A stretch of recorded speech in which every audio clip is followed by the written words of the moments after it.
Good morning. Welcome back to Bookeemonsters. My name is PK. It is Monday again. Monday, November 11th. We thank the veterans today.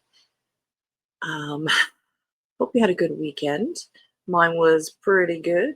I had a birthday yesterday, but it was very quiet. Did a lot of sleeping, which is what I needed after a tough week. So here we go again. We are going to be looking at new releases being published this week, and on Mondays we look at Cozy Mysteries. Quick announcements. I don't have any sprints tonight. I don't do them on Monday night.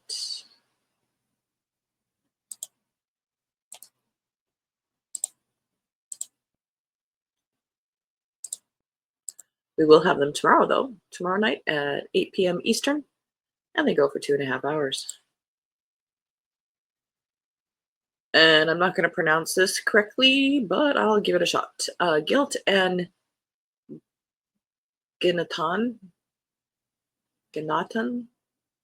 by Mia P. Manansala. This is 5th in the Tina Rosie's Kitchen Mysteries. The annual Shady Palms Corn Festival is one of the town's biggest moneymakers, drawing crowds from all over the Midwest looking to partake in delicious treats, local crafts, and of course the second largest corn maze in Illinois. Leila Macapagal and her Bruja Cafe crew, Adina Awan and Elena Torres, are all too happy to participate in the event and even make a little wager on who can make it through the corn maze the fastest. But their fun is suddenly cut short when a dead body is found in the middle of the maze and an unconscious Adina lies next to it, clutching a bloody knife.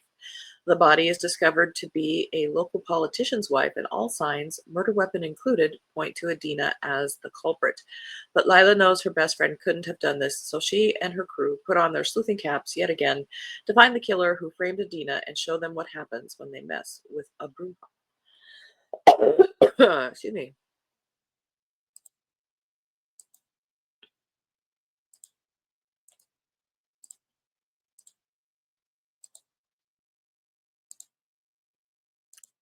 Good morning, Mary. How'd the show go? Happy Monday and Veterans Day. Happy birthday. Thank you. Yes, it was very relaxing. Had a pretty good show on Saturday. I am pleased to report. Oh, good. People were in the mood. That is very helpful. In Want of a Suspect, a Lizzie and Darcy mystery by Terza Price.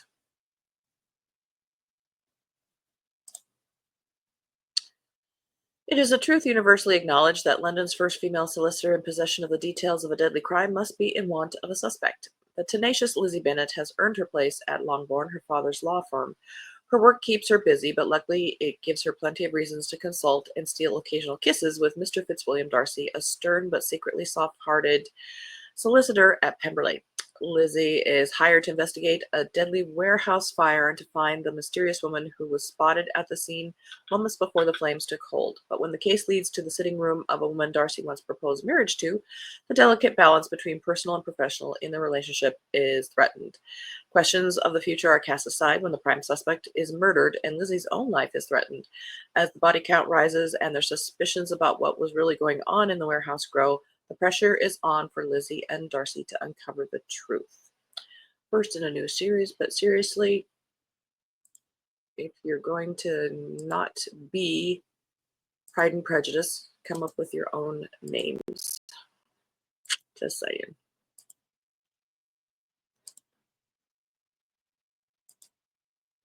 I'm excited because my daughter is coming at the end of the week to stay for a week. Oh, nice. Also have a show on Thursday at a local realtor's office, which is a small one, but nice, really laid back. Oh, that might be nice. Well, thank you. And good afternoon, Helen. How's it going over there? And Mary says, hi, good to see you. I'll Be Home for Mischief by Jacqueline Frost, 5th in the Christmas Tree Farm Mysteries. It's Christmas time in Mistletoe, Maine, and the Historical Society has launched a widespread campaign to celebrate the town's 150th anniversary. Descendants of the founding family, the Snows, have returned for the first time, and Holly is determined to make the family's visit magical. In an attempt to put Mistletoe on the map, Holly's mother, a respected local baker, attempts to break a record by baking the world's largest gingerbread man, but her plans are whisked away when Mr. Snow's body ends up in the batter. When Mr. Moore, the local mistletoe farmer, is accused of the crime, Holly reprises her role as amateur sleuth to protect the sweet older man. Between hosting the inconsolable Mrs. Snow and other guests at the inn, receiving threatening messages telling her to stop her investigation, and preparing for her first wedding anniversary with Sheriff Evan Gray, she might need a Christmas miracle to survive. When someone breaks into Holly's office and scratches a warning into her desk, she knows she has little time left. Can Holly uncover the killer before someone else gets burned, or is her involvement a recipe for trouble? Very pretty cover.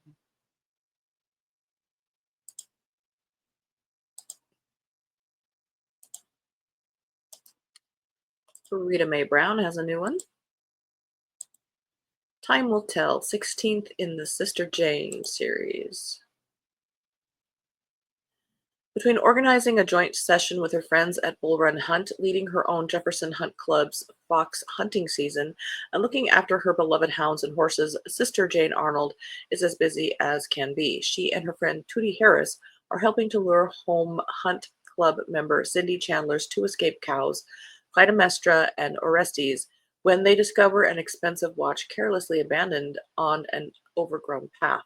The last thing Sister needs is another mystery to solve, but when one falls into her lap, she can't help but get involved.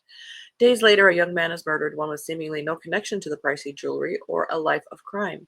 His mother is distraught, and Sister vows to find the murderer, but when hounds on the hunt discover a truck covered in blood with no body in sight, she quickly realizes she's in over her head with a cunning and clever adversary.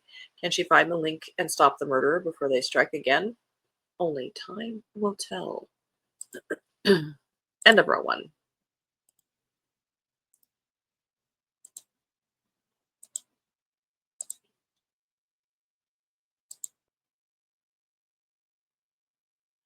Mary, you're going to have a very lovely visit with your daughter. I think that's so cool. All's Fair in Love and Treachery by Celeste Connolly, second in the Lady Petra Inquires series. 21 June 1815. London may be cheering the news of Napoleon's surrender at Waterloo, but Lady Petra Forsyth has little to celebrate after discovering that the death of her Viscount fiancé 3 years earlier was no accident. Instead, it was murder, and the man responsible is her handsome, half-Scottish secret paramour, Duncan Shawcross. Yet the scoundrel has disappeared, leaving only a confusing riddle about long-forgotten memories in his wake. So what's a lady to do when she can't hunt down her traitorous lover? She concentrates on a royal assignment instead. Queen Charlotte has tasked Petra with attending an event at the Asylum for Female Orphans and making inquiries surrounding the death of the orphanage's matron. What's more, there may be a link between the matron's death and a group of radicals with ties to the aristocracy, as evidenced by an intercepted letter.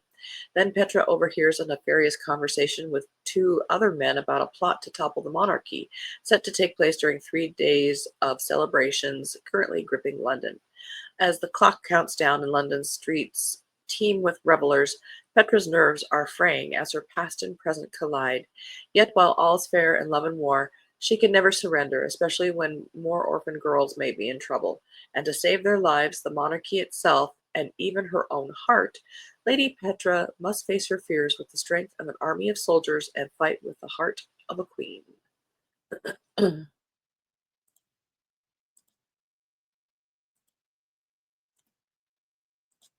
The Charleston Conundrum, second in the Beatrice Holloway series by C.J. Arden. Millbrook, England, 1925. Fresh from solving her first case, 69-year-old amateur sleuth Beatrice Holloway finds herself embroiled in a new mystery that will test her wit, challenge her heart, and uncover long-buried secrets. When renovations at the newly purchased Millbrook Manor reveal a hidden room containing a valuable Art Deco necklace and a locked box, Beatrice's curiosity is piqued, but before the secrets can be unveiled, both items vanish without a trace. From a reclusive lord with a shadowy past to a charismatic American jazz musician, everyone seems to have something to hide. With the unexpected return of her long-lost love, Beatrice must navigate not only the twists and turns of the investigation, but also the complexities of her own heart. Can she unravel the mystery of the stolen items while confronting her unresolved feelings? But in a village where everyone has secrets, who can she really trust? Indeed.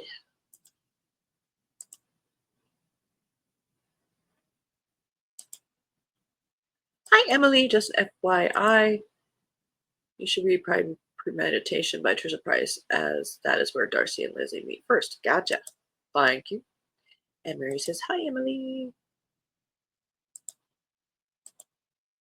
The Commotion at the Race by Courtney McFarlane, 17th in a Razzie Cat Cozy Mystery Series. Fresh from their visit to Valewood, it's back to the real world for Razzie, Hannah, Ben, and the boys. Hannah's covering for a reporter on vacation. When she's assigned to cover a local bike race, she's convinced it will be a predictable, if boring, story. She has no idea how wrong she'd be. Rivalries are higher than the mountain peak these cyclists are attempting to summit, and they'll stop at nothing to win. When one of the favorites doesn't reach the top, Hannah is convinced it's more than just an accident. Will she be able to prove foul play? Strap in. This adventure is more than just a wild ride. Hannah and the crew are in for a heart-pounding adventure with more twists and turns than a mountain road.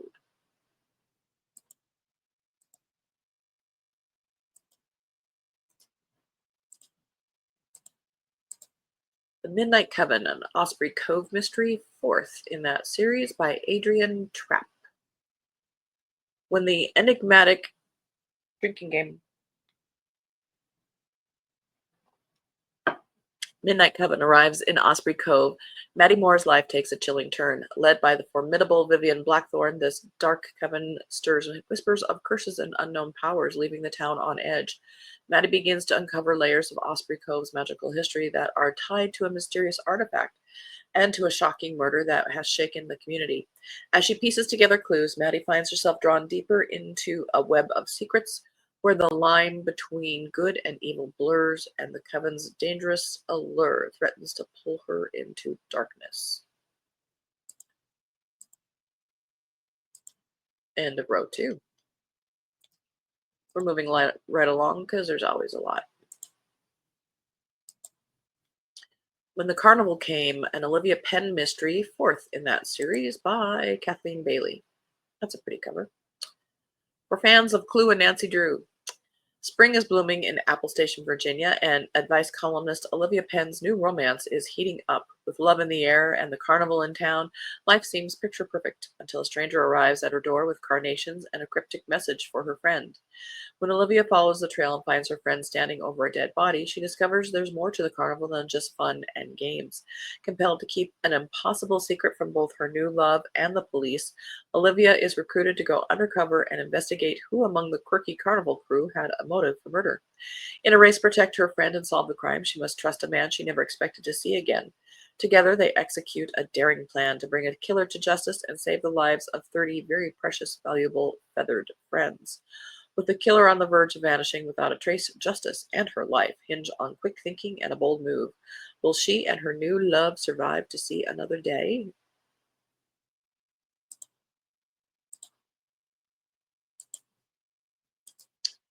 Lucy Connolly has a new one in her 2nd series. The first series is set in Scotland. The second one is set in Ireland. Death by the Book, Mercy McCarthy mystery. Mercy and Lizzie McCarthy are settling into the charming seaside village of Shamrock Cove on the west coast of Ireland. Lizzie throws herself into organizing a book festival, and mystery writer Mercy even agrees to come out of her bookish hidey hole to get involved. But then the event's star author is found dead. James Brant was killed by a falling bookshelf in his own cottage. The local detective is not convinced by Mercy's suspicion of murder, but when someone else turns up dead, the police cannot ignore it. There's just one problem. Mercy and Lizzie's beloved dog, Mr. Poe, sniffs out the second body in the storeroom of their own bookstore. And now all the gossip seems determined to pin the murder on Mercy.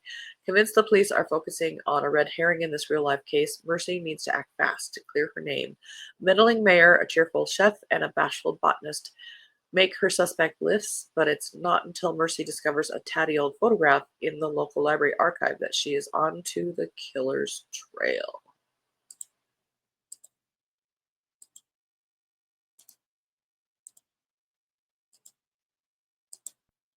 A Basket Case by Leslie A. Deal. Book 2 in the Maddie Sparks mysteries, it looks like. Maddie Sparks believes she has found the perfect balance in her life. Zach, the man she loves, a book she loves writing, and volunteer work at a local museum with a granddaughter she adores. An old flame from Zach's past arrives and drives a wedge into Maddie and Zach's romance. Her writing stalls and someone murders the museum's director just as the museum is about to return a collection of Native American artifacts to the Onondaga and Oneida nations. Standing over the dead body of the museum director is an indigenous man from neither group who insists one of the baskets in the collection belongs to his family. The authorities believe he is the killer, but Maddie does not. With her love life on hold, Maddie and her granddaughter set out to identify the killer, but their search reveals thefts at the museum and a 200-year-old family secret that is the key to the motivation behind the killing. When Maddie uncovers the history behind the feud over the basket, she knows the identity of the killer, making Maddie his next target. A way to give away the whole plot.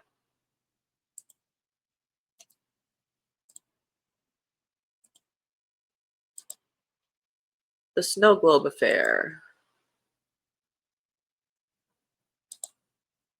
I bet they do survive to see another day. Being, book number blah. Question, is there a particular publisher that specializes in publishing cozy books? I probably should know that, but I don't since I really don't read them.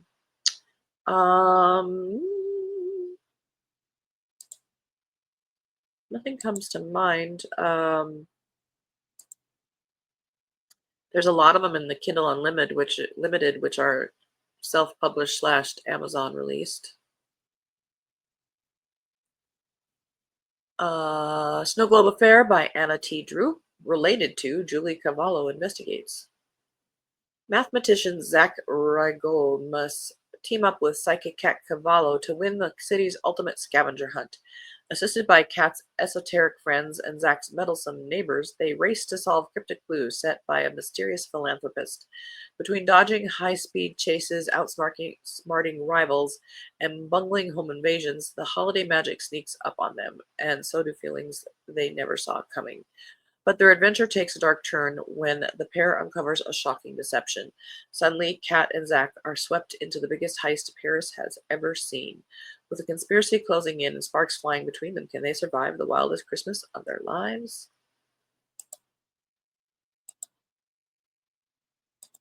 End of that row. Yeah, there's a lot of self-published now in cozy mysteries, but there are still some big names. And I would think those publishers are ones that seek out. A publishing house that I've always enjoyed is Severn House, Severn House. Royals and Ruses, cozy fantasy / mystery novel, The Weary Dragon in Book 10 by S. Usher Evans. The annual Pig's End Harvest Festival has arrived once again, and this year's may prove to be more exciting than last.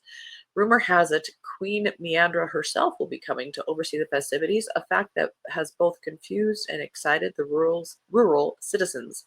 Bev's got her hands full, both tending to the out-of-town guests at the Weary Dragon and also helping Ida Witzel with the festivities. But when Sheriff Rustin doesn't show up for work and more Pig's End citizens go missing, Bev's on the case once again. Can she figure out who or what's snatching the citizens of Pig's End before the entire town disappears?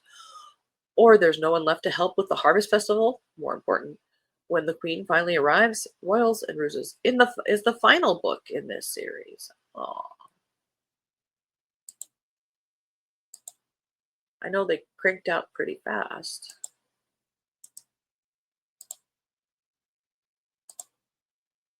Eight letters in betrayal. Now, is everybody counting how many letters is in the word betrayal?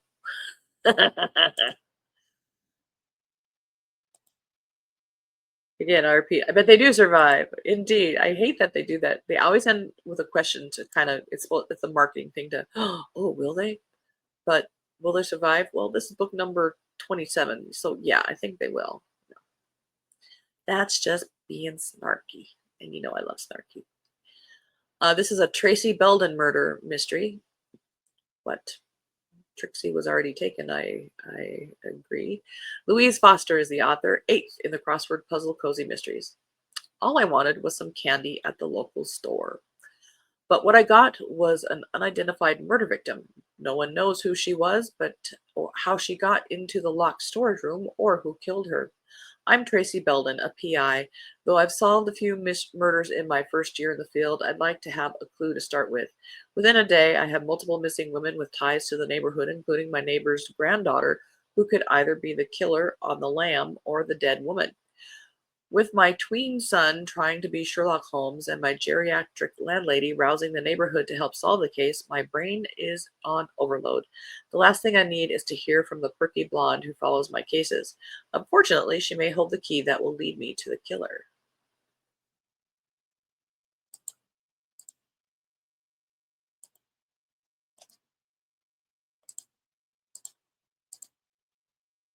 Melodies of Malice, 13th in the Fiona Quinn Mysteries by C.S. MacDonald. Well, there's a face. When Fiona's teenage cousin Madison finds the new maestra for the Pittsburgh Junior Symphonic Orchestra dead, a web of espionage unravels. Fiona's husband, Detective Landry, seeks out his mother's international security firm, Global Shield, to assist with the investigation. They soon discover the maestra was a Russian spy. Furthermore, an operative from Russia has been dispatched to the U.S. to kill former female spies in order to protect delicate secrets.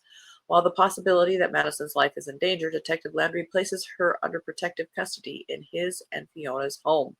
Global Shield operative Ivan Buseva stays with Fiona and takes up residence in the attic apartment where her ghostly grandma Evelyn lives. Much to Fiona's dismay, he's enjoying every moment and it appears Grandma Ev is too. Meanwhile, Madison is proving to be quite the master of teenage shenanigans. Fiona's about to move this investigation up an octave by pulling out her amateur sleuthing skills to track down a Russian operative, send her house guests packing, and bring her home back to normal, whatever that is. Whole lot going on there. Everybody remember, this is where we stopped.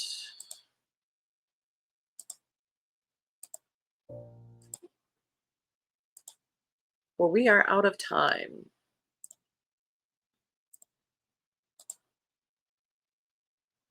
All righty. Well, hope you guys have a good Monday. No mail, no bank, for it is Veterans Day. Thanks so much. Hope you have a great day, and also the rest of you all as well. Lots to do to get ready for your daughter and another show. Another sunny day here, a little cooler, but still warm. Yeah, we're supposed to hit 60. Tomorrow's supposed to be in the 40s, but then we're just yo-yoing at this point. But should be a nice day today. Again, I don't have any sprints tonight. I will have them tomorrow night at 8 p.m. Eastern. And tomorrow's morning show will be mysteries and thrillers, the darker side of crime. Hope you have a good day. And as the banner says here, don't be a bookworm, be a bookie monster. Nom, nom. Have a good day and God bless.